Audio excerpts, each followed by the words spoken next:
Unnoticed by most of Africa and the rest of the world, a silent green revolution is steadily happening in Zambia. A new type of farming is taking off.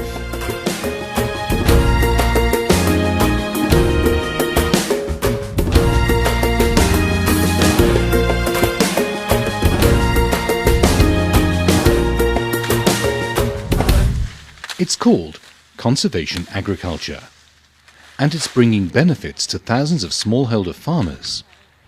Their numbers are growing year by year. So what is conservation agriculture? It's based on three key principles or pillars, as Dr. Stephen Muliokela explains. The conservation agriculture is based on three principles or three pillars. A minimum soil disturbance. You do only the tillage system which requires for you to establish an effective plant and maintain an effective crop stand. Secondly, you introduce legumes where you rotate your crop, And thirdly, you must leave some crop residue to be able to provide soil cover so the soil is not left bare. What benefits does conservation agriculture bring? Above all, it improves crop yields and incomes. And that explains its growing popularity among smallholders. Esther Mumba, a local farmer, appreciates it. What we are discovering is that we are better off today compared to those years before we started conservation agriculture. And Noah Piri agrees. First year, when this CFU comes in, said, try this method. I said, well, I'm going to adopt this method, so I'm going to try it so that I can see the difference. Yeah. So first year I managed to harvest 250 bags. I said, this is good. The benefit is there because I was living that house there, which is built with the mud. Now I've shifted from that house to this new house. Here is how conservation agriculture is practiced in Zambia, step by step. First of all, small precision basins are dug after harvest, and these are maintained each year. Each basin is 15 by 30 centimeters, with a depth of around 15 centimeters. The basins are spaced at 70 centimeters, and the lines are 90 centimeters apart. The uncultivated land in between is covered with crop residues left from the previous harvest. As an alternative to basins, the land may be ripped using oxen with a locally assembled Magoya ripper mounted on a plough frame. In some areas, ox-drawn planters come fertilizer drills from Brazil are now becoming popular. A big advantage of this approach is that only 15% of the overall field is disturbed. This keeps soil structure intact and organic matter in the ground. In contrast, conventional ploughing disturbs the entire field, degrading the land and causing a plough pan as well. Lime and fertilizer are then applied with precision, not spread over the whole field. This adds to savings. Next, soil is backfilled,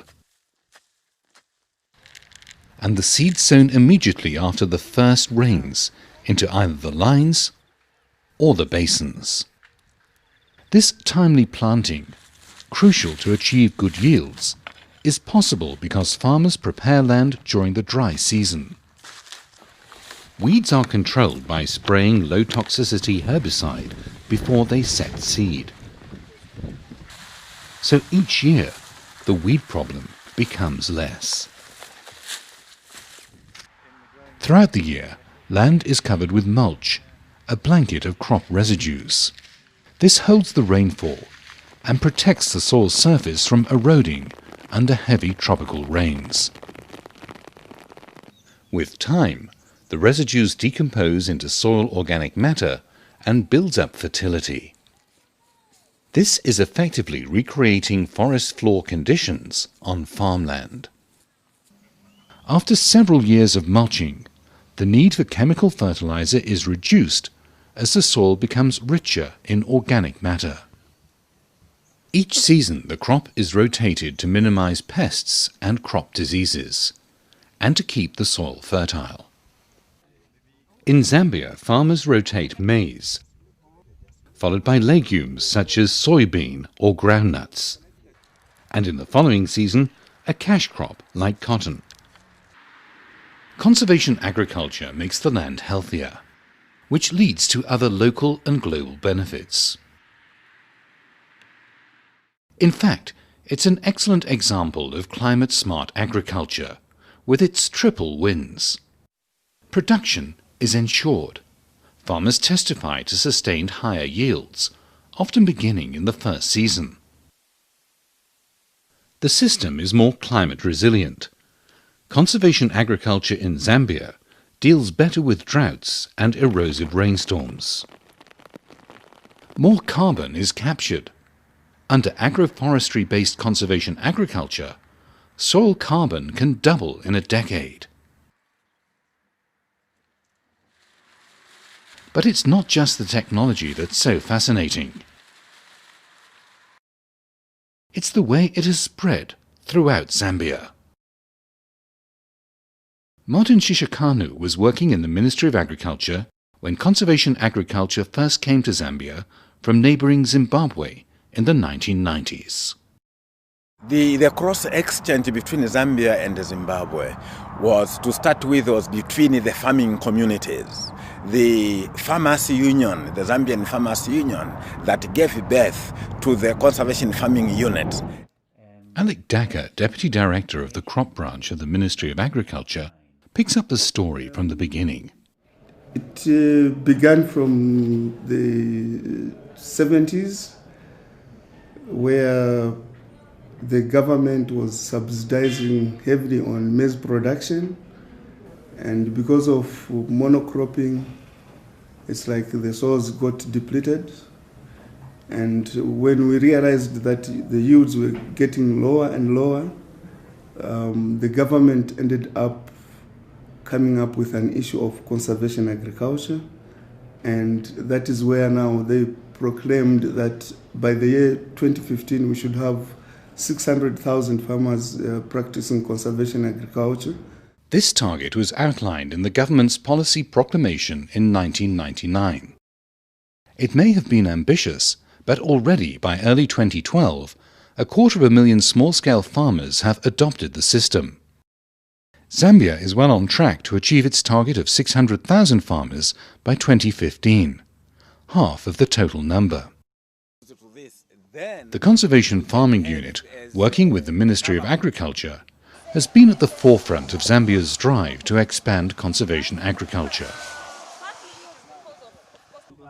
There has been intensive training of extension officers and lead farmers, frequent exchange visits, and continued scientific research. Noah Piri is a lead farmer, trained by the CFU. First of all, the CF train us coordinators. Then after training us, it's when now we are mobilizing the farmers to come together and train them how to do this conservation farming. With conservation agriculture rapidly spreading worldwide, Africa is swiftly catching up, with Zambia leading the way. In 2010, there were visitors from Uganda. They eagerly took the message back with them, and 2 years later, one village in that country had stopped ploughing and converted to conservation agriculture. This shows the potential of south-to-south learning. If farmers appreciate a practice and they can afford it, they'll pick it up quickly, often learning from one another. But the Zambian story doesn't end here. Researchers are working on making conservation agriculture even better.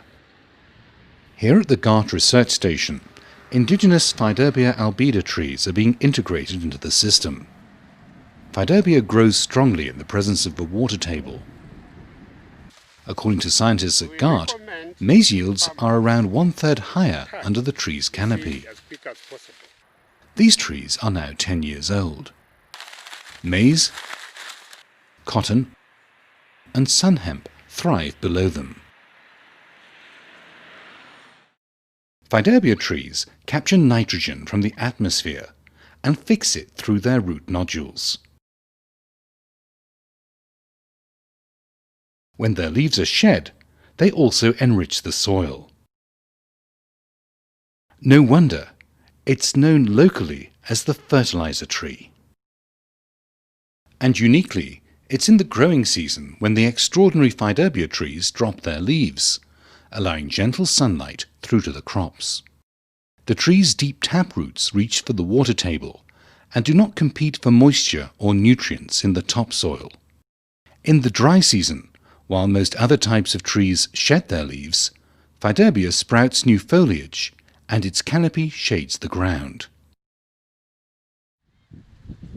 Seed pods are formed, providing nutritious fodder for livestock. No wonder farmers like Noah are starting to integrate trees into their conservation agriculture practices.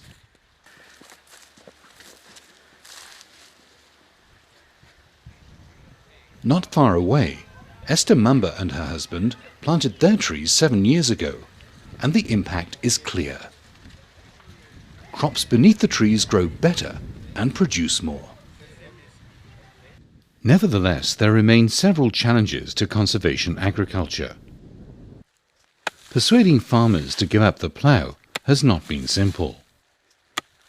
Furthermore, tools and other inputs are not easily available to everyone.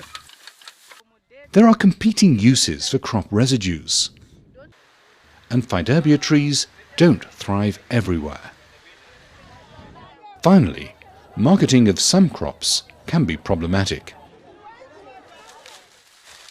Scientists can help improve the system further, but farmers make their decisions based on what they've already seen. Farmers like Esther Mumba. After our first trial with conservation agriculture, we could afford to buy 4 cattle, so I realized it was very profitable.